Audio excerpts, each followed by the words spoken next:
ज्येष्ठ साहित्यिक व विचारवंत माननीय अर्जुन नावळे सर यांना विनंती करतो की त्यांनी आपले विचार मांडावे.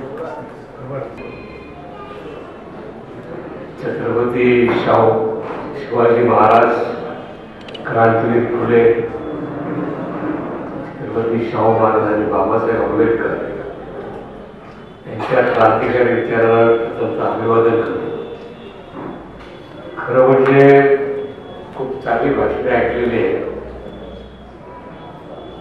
आणि मधूच्या पुस्तकावर जाती मोजायचे की मोडायचे याच्यावर आपण एक विचार मंथन करतो. मग मला त्याचं स्वागत करतो. मधूचं एक नेहमी अतिशय सिरियसपणे समाजामध्ये विचार करणारा माणूस, पत्रकार. भेटले की साधारणतः आपण काय कसं काय काय चाललंय वगैरे वगैरे असं काहीतरी तातून मातून गोष्टी बोलतो आणि जातो. पण मधू भेटला की एक साधारणतः तो कुठला तरी विचार काहीतरी असं घन समाजाविषयी बोलून जातो आणि त्याचा विचार करावा लागतो. ज्या अतिशय गांभीर्यानं संबंध चळवळीकडे कुठच्याही प्रश्नाकडे बघण्याचा एक दृष्टिकोन आहे. त्याने एक पुस्तक लिहिलं त्यामुळे आणि अत्यंत महत्त्वाच्या वेळी हे पुस्तक लिहिलंय. त्यामुळे मी प्रथमतः त्यांचं एक अभिनंदन करतो आणि मला वाटतं त्याच्या या पुस्तकाच्या लेखनासाठी आपण सगळ्यांनी जोरदार एक टाळ्या वाजून स्वागत केलं. पत्रकार म्हटल्यानंतर जसं महारावांनी सांगितल्यावर त्याला अनेक उद्योग करता आले असते नंतर, परंतु एक कमिटमेंट कदाचित त्या कुटुंबाचाच एक गुण असा होतो. मला वाटतं सामाजिक बांधिलकीचा तो पण पुरेपूर येऊन वाटतं. खूप ऐकली म्हणजे आता खरं म्हणजे त्याचं बोलणं झाल्यानंतर एक चक्रव्यूहात त्यांनी चक्रव्यूह म्हणण्यापेक्षा एक कोड्यात टाकलेलं आहे आपल्याला सगळ्यांना. एकीकडे नेपाळचं आंदोलन सुरू झालेलं, तिथे जातीचा मुद्दा आलेला ब्राह्मण क्षत्रिय वगैरेचा. मणिपूरमध्ये कुकी आणि मैत्री याच्यातून जातीचा संघर्ष चाललेला आहे आपल्या. महाराष्ट्रातून जरांगे पाटलांनी देखील जातीच्या नावावर आरक्षण हे चाललेलं आहे आणि सत्य जरांगे तर उपवर्गीकरणाच्या त्याच्यातून सगळंच मांडलेलं आहे. जातीचा मुद्दा हे वास्तव आणि इतकं तेवत असताना देखील त्या मोडायच्या का असा एक विविध प्रकारचा आहे. ज्ञानेश महाराजांनी एक सगळ्यांना धावून एक संविधानाचं मांडलं. त्याच्यामुळे आपल्या डोक्यात माझ्या डोक्यात तर काय त्याला काय म्हणतात ते झालंच आहे. पण तुमच्या डोक्यात असेल तर एक गोष्ट विचारतो मी जे बोलतोय ते समजून घ्यायच्या अगोदर भाषण ऐकून थोडंसं विरंगुळा म्हणून सांगतो तुम्हाला की बुद्धाचा एक शिष्य होता भंते आनंद, तुम्ही नाव ऐकलं असेल, पटशिष्य भाष्यकार बुद्ध तत्वज्ञानाचा. तो एकदा कारण ही गोष्ट सांगायचा उद्देश म्हणजे आपलं डोकं निरनिराळ्या विचाराने भरलेलं असतं. काय काय डोक्यात चाललेलं असतं, सगळे काय बोलले, महाराव काय बोलले, सगळं. मग आपल्याला दुसऱ्याचं समजून घ्यायचं असेल तर ते भंते आनंद चालले होते. त्याच्यासाठी गोष्ट चालते. भंते आनंद बिहाराकडे चालले होते. 4-5 शिष्य होते आणि ते शिष्य आल्यानंतर ते एका ओढ्या काढे आले. झुंजू मुंजू झालं होतं, संध्याकाळ झाली आणि तो ओढा होता. ओढा म्हणजे छोटीशी नदी पाण्यात असतं. तिथे एक तरुण उभी होती, सुंदर होती, तरुण होतं. ती वाट होत होती आणि तिची अडचण भंते आनंदाच्या लक्षात आली. तिला तो ओढा पार करायचा होता. भंते आनंदाने तिला उचललं खांद्यावर आणि दुसऱ्या किनाऱ्यावर नेऊन ठेवलं. आणि ते विहारात गेल्यानंतर त्यांचे भंते सगळे अस्वस्थ चेहऱ्यावर वगैरे. आता भंते आनंद भाष्यकार वगैरे त्यांची चेहऱ्यावरची अस्वस्थता शिष्याची लक्षात म्हणून तुम्ही अस्वस्थ का? तर एकाने विचारलं त्यांना, तुम्हाला तुम्ही एवढे बुद्ध तत्वज्ञानाचे भाष्यकार, तत्वज्ञान चांगलं आहे एवढं भिक्खू आणि सरळ एका तरुण बायला उचलता खांद्यावर घेता, हे काय कसं काय म्हणे? म्हणावे शिष्यानो तुम्ही अस्वस्थ होऊ नका. मला वाईट याचं वाटतं मी त्या ओझं त्या तरुणीचं दुसऱ्या किनाऱ्यावर सोडून आलोय पण तिचं ओझं तुम्ही अजून मनावर वाढवता याचं मला वाईट वाटतं. आपल्या मनावर खूप ओझे असतात, मग ते उपवर्गीकरणापासून असो ते सवलतीच्या संदर्भात असो तर जात मोडायची म्हटल्यानंतर एकीकडे महारावांनी सांगितलं, मला विचार करत होतो महाराष्ट्राचा गोविंद झाला, संविधान सगळ्यात श्रेष्ठ आहे आणि मग सगळ्यांनी संविधानाचं चांगल्या गोष्टी दिलेल्या आहेत, तर संविधानाचं जात ही संविधानाने मान्य केलेली आहे. आपल्याला सवलती कशामुळे मिळतात म्हणजे मागाचं म्हणजे हा एक संविधानिक मुद्दा आहे. म्हणजे हे कुठून आलं हे सगळं जातीच. आपण धर्माच्या बाबतीत हल्ली फार कमी बोलायला लागलो आणि जातीच्या बाबतीत एक बोलतो, याचं कारण आपण समजून घेतलं पाहिजे. जनगणना कोणाला मान्य नाहीये. इथल्या ज्या ब्राह्मणांनी ज्या सुश्रुतभावांनी हजारो वर्ष जे भोगलं ते जातीच्या नावावर भोगलं की नाही. ब्राह्मणांना सत्ता मिळाली, श्रम पुढे होत आणि जातीचा जात म्हणजे केवळ एक तुच्छता भाव नाही, हा एक जगला शोषण प्रकार आहे. याला सामाजिक कंगोरे आहे, आर्थिक कंगोरे आहे, सांस्कृतिक आहे आणि धार्मिक देखील आहे. आणि जातीची उत्पत्ती कशामुळे झालेली आहे. जिथून आपल्याला बुद्धाने आपल्याला काय सांगितलेलं आहे, दुःखाचं मूळ शोधा आणि त्याचा नायनाट करा. जातीचा उगमस्थान कोण आहे, कोणी निर्माण केलेल्या जाती आणि कशासाठी केलेल्या आहे. तुमचा जन्म कुठे झालेला पायापासून हे कोणी सांगितलं. ब्राह्मण लोकांतून निर्माण झाले कोणी सांगितलं. क्षत्रिय भाऊबलातून निर्माण झाले कोणी सांगितलं. तुम्ही पायापासून निर्माण झाले तुम्हाला कोणी सांगितलं. इथल्या धर्मग्रंथांनी सांगितलं.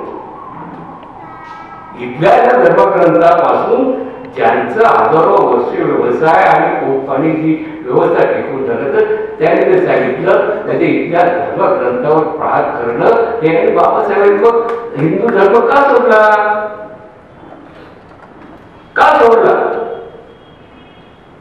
कारण तिथे एक शोषण बाबासाहेबांचं तुम्ही कास्ट इन इंडिया पहिलं ते वाचा 1970 साली पहिल्यांदा. इट इज अ एम्प्रोज क्लास. त्यांनी जातीची उतरण मांडलेली आहे संबंध. इव्हन जिना नसलेली इमारत ही इतकी रिजिड व्यवस्था का करून ठेवली, तर तुम्हाला ह्या जातीच्या नावावर एक शोषण करायचं होतं. संबंध सांस्कृतिक, राजकीय, सामाजिक सगळ्या प्रकारची सत्ता तुम्हाला मिळवायची होती आणि म्हणून बाबासाहेब आंबेडकरांनी इथल्या धर्मग्रंथावर पाडला. रिडन्सी हिंदुझम समाजामध्ये बाबासाहेबांनी सरळ सांगितलं ना 1924 साली बहिष्कृत हितकारणी सभा. बाबासाहेबांनी याचं माहीत होतं. अनिलेशन कास्टमध्ये त्यांनी सांगितलं विचार जातीभेद करून त्यांनी निर्णय. परंतु बाबासाहेबांनी याचा पूर्ण त्यातले बघा 1900 तुम्ही ज्यांना बाबासाहेब आंबेडकरांचा अभ्यास करायचा असेल त्यांनी अनायलेशन कास्ट वाचलं पाहिजे. पण त्याचं जे महाडच्या 14 काळाच्या वैश्विक पहिलं जे भाषण झालेलं आहे ते बघितलं पाहिजे. जातीची विभाजक लक्षणं काय असतात. बाबासाहेबांनी सांगितलं तुम्ही जी कामं करता, ओढता जंगलेली जनावर वगैरे हे सगळं सोडून द्या. तुम्हाला म्हणजे माझ्या भगिनी बसलेल्या तिथे त्या काळात 1927 साली काही नव्हतं. आज आपण जे बसलो ते एअर कंडिशन सभागृहात त्याच्यात हे करण्यात काही नव्हतं. फाटलेली माणसं होती.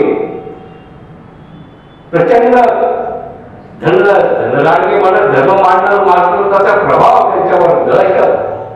तरी ती बाबासाहेबांच्या पाठीशी उभी राहिली आणि बाबासाहेबांना त्यावेळेस सांगितलं त्यांनी. बाबासाहेबांनी देखील तुम्ही 2 धंदे करा, एक शेती आणि दुसरा पांढरपेशा.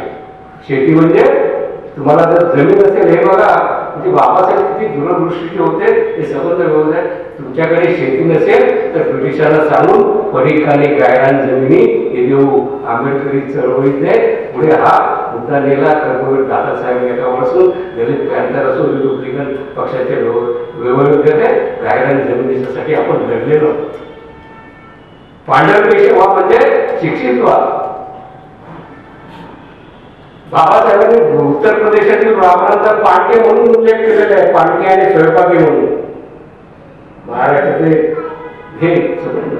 तर व्यवसाय परिवर्तन आणि शिक्षण ही बाबासाहेबांनी जाती भेद काढण्यासाठी जातीतून जी आपल्याकडे बघण्याची जो मानसिकता होती दृष्टिकोन होता तो आपण केलेली काम आणि आपण नेसलं त्यावेळेच्या स्त्रियांच्यासाठी लक्ष्मीकांतजी यांनी टिप्पणीस चित्रे कमलाकांत चित्रे चिटणीस त्यांच्या स्त्रियांना बोलवलं तिथे आणि त्या स्त्रिया ज्या पद्धतीने नेसायच्या हे नेसू नका तुम्ही इतर स्त्रियासारखं तुमची जात याच्यावरून ओळखायला येते कथलाची दागिने घालू नका हे बाबासाहेबांनी त्यावेळेस सांगितलेलं आहे.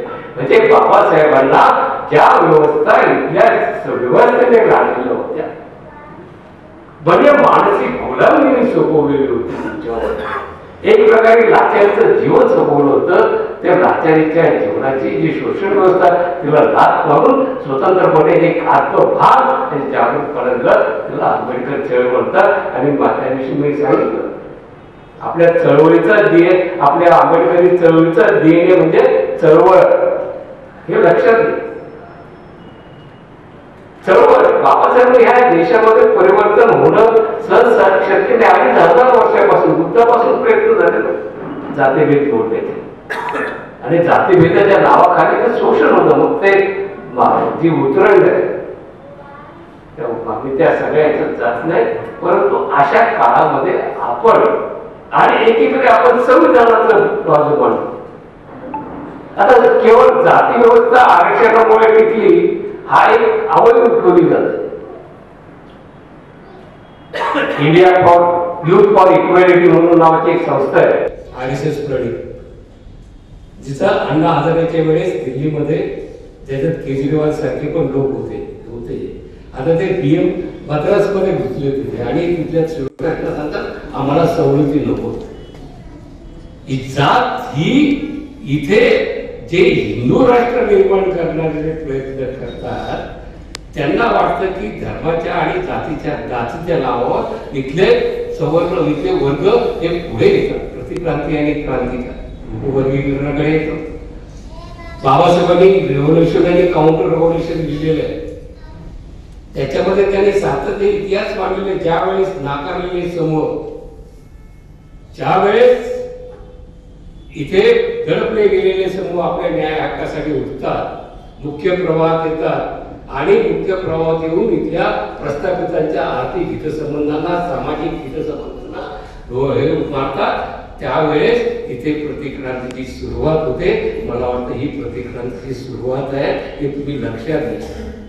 वर्गीकरणाला काय विरोध नाही. मातंगांना वगैरे अण्णाभाऊंचं सगळ्याचं आपण आंबेडकरी चळवळीने अण्णाभाऊंना पुढे आलेलं आहे. त्याच्याबद्दल त्याच्याकडे येतो कारण हे गैरसमज कशापासून बोलत